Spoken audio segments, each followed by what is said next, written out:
साथियों, इस समय हम वाराणसी के दुनिया पार्क के ठीक सामने ऑटो स्टैंड के पास है और यहाँ पे जो है कि कैंप लगा हुआ है। ई रिक्शा चालकों की जो समस्याएं हैं उन पर बात हो रही है और लर्निंग से लेकर लाइसेंस और तमाम चीजें जो की हैं, किस तरह के जो व्यवस्थाएं हैं उसको लेकर हम बात करेंगे कि ये कैंप में कितने लोग आए हुए हैं, कितने लोगों की क्या क्या समस्याएं रही है, क्या क्या समाधान हुआ है, तमाम बातें करेंगे। अपना परिचय दीजिए एक बार हमारे चैनल पे। मैं घनश्याम यादव, जिला अध्यक्ष ऑटो रिक्शा यूनियन। क्या क्या यहाँ पे समस्याओं का समाधान हो रहा है चालकों से?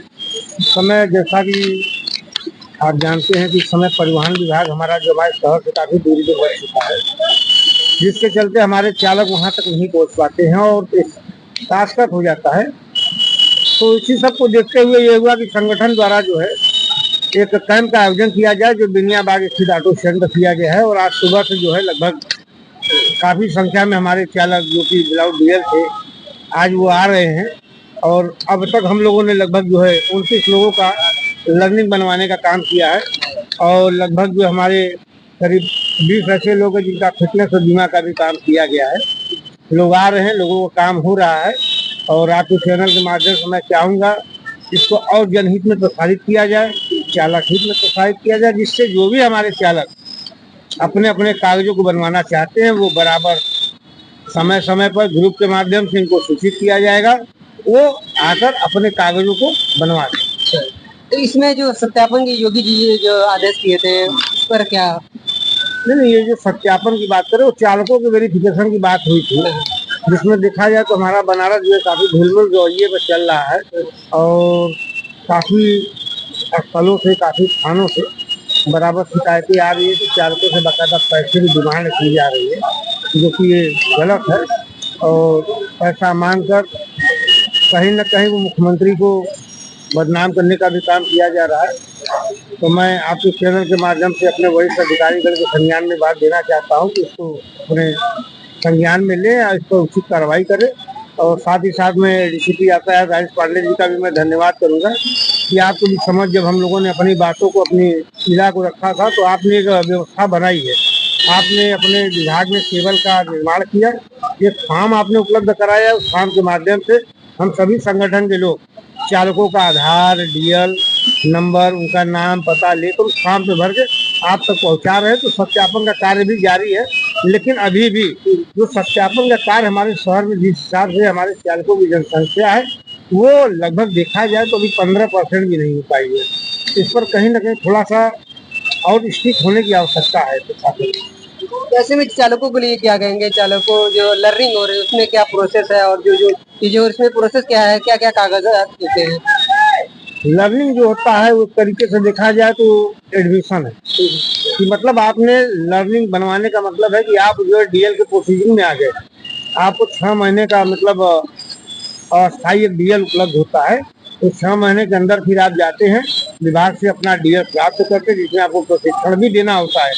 उसमें अब प्रशिक्षित फिर आपको होने का तो सवाल ही नहीं उठता है। कहीं ना कहीं उससे हमारा जो है यातायात व्यवस्था भी सही होता है। जो निरंकुश चालक, उन चालकों पर भी अंकुश लग जाता है, उनके अंदर भी एक डर भय हो जाता है। जैसा अभी देखा आपने कि 2 दिन पहले एक पेपर के माध्यम से जानकारी हुआ कि हमारे आरटीओ साहब द्वारा जो 1970 डीएल को निलंबित कर दिया गया, क्योंकि वो चालक जो है समाज हित में व्यवस्था के अनुरूप नहीं चल रहे थे, यातायात के प्रति काफी लापरवाह थे। तो ऐसे चालकों के विरुद्ध आपका जो कार्य है उसको आप निरंतर चलाते रहे, कहीं न कहीं समाज को प्रेरणा देने का काम करता है। ठीक है, बहुत अच्छा लगा बात करके। हमारे साथ जुबैर खान बागी साहब, क्या कहना चाहेंगे इस कैंप को लेकर? बनारस के अंदर ऐसे तो कई यूनियन, कई संगठन हैं, लेकिन आपका ये संगठन बड़ा बेहतरीन काम कर रहा है, आपको बहुत बहुत बधाई हो। ये कैंप लगा हुआ है, क्या कहना चाहिए? जब हमने देखा कि चालकों की छोटी छोटी कमियों के लिए परेशान होना पड़ रहा है और उनके पे आर्थिक बोझ भी पड़ रहा है, और क्योंकि आरटीओ विभाग दूर भी है और उस तरह से आरटीओ विभाग में काम कराना तो थोड़ा सा मुश्किल है चालकों के लिए, क्योंकि मेरे चालक कम पढ़े लिखे हैं। इसलिए आरटीओ विभाग के अंदर तो नहीं, लेकिन आरटीओ विभाग के बाहर जो दलाल टाइप के लोग घूम रहे हैं वो उनका शोषण को खत्म करना और चालकों को एक व्यवस्था देना, एक मतलब उनको उचित व्यवस्था देना जहां वो आसानी से आ सकें और आसानी से अपने छोटी छोटी कमियों को, जो कि बनारस की सबसे बड़ी समस्या ड्राइविंग लाइसेंस की, इस पर कोई काम नहीं हो रहा था।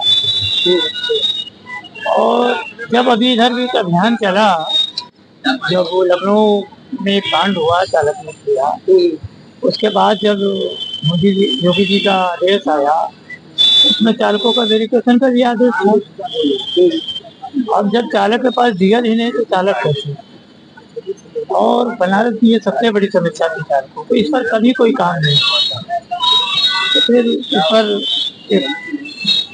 जब चालकों में एक डर पैदा हुआ, लेकिन फिर वही आरटीओ ऑफिस दूर होना और वहाँ तमाम बाहर घूमने वाले, अंदर की बात मैं नहीं कर रहा हूँ, बाहर की बात कर रहा हूँ। अच्छा, जिस तरह से यहाँ पे कैंप लगा हुआ है, क्या अलग अलग स्टैंडों पे ऐसा कैंप निरंतर चलता रहेगा? बिल्कुल बिल्कुल, ये मेरा प्रयास है कि महीने में 1 या 2 बार हम ऐसा कैंप लगवाने और प्रयास करें कि बनारस का हर चालक ड्राइविंग लाइसेंस की जो सबसे बड़ी कमी है पहले उसे दूर किया जाए। तो कहावत है कि सबसे पहले आप अपनी कमियों को दूर करें, तब दूसरों की कमियों पे आप उंगली उठाने का काम करें। जब आप में खुद कमियां हैं तो दूसरों की कमियां को कैसे आप रोक सकते हैं? तो वही चीज़ है, जब हमारे चालकों में छोटी छोटी कमियां हैं, उन्हीं कमियों का लोग नाजायज फायदा उठा रहे थे। तो पहले मैं उन कमियों को दूर करने का प्रयास कर रहा हूँ। उसके बाद बनारस एक स्मार्ट सिटी है, बनारस में हमारा चालक भी स्मार्ट की तरह चलना चाहता है, स्मार्ट बनना चाहता है, लेकिन जो बनने उसको स्मार्ट बनने में जो दिक्कतें हैं उसे दूर करने का जब तक प्रयास नहीं होगा तब तक हमारा चालक कैसे स्मार्ट बने। तो उन्हीं दिक्कतों को दूर करने का छोटा सा प्रयास है। अगर आप लोगों का साथ मिलता रहा तो आगे भी ये कैंप चलता रहे। ठीक है, बहुत अच्छा लगा बात करके। हम बात कर रहे थे जुबैर खान बागी साहब से, और यहाँ पे जो है दुनिया पार्क के ठीक सामने जो स्टैंड है, यहाँ पे कैंप लगा हुआ है और ये कैंप शाम 6 बजे तक चलेगा और ये यूनियन के द्वारा बराबर ये कैंप चलता रहेगा और हर कोशिश होगी हर महीने में ये कैंप लगेगा। और इस कैंप में एक ये भी चीज देखने को मिली कि चालक भी उत्साहित है, वो भी आ रहा है। ये एक बड़ी उपलब्धि मानी जाएगी कि चालक भी चल के आ रहा है और अपना जो भी उसकी कमियां हैं उसे दूर करने का प्रयास कर रहा है। जहाँ कोई दिक्कतें आ रही हैं उसे भी सही कर रहा है। तो ये बड़ी उपलब्धि मानी जाएगी, ये बड़ी उपलब्धि मानी जा रही है। मिलते हैं अगले अपडेट में। चैनल पर नए चैनल को लाइक करें, सब्सक्राइब करें और दोस्तों में शेयर जरूर करें और कमेंट करके अपनी प्रतिक्रिया रख सकते हैं। और इस वीडियो को देख रहे हैं तो आप भी इस कैंप का हिस्सा बने।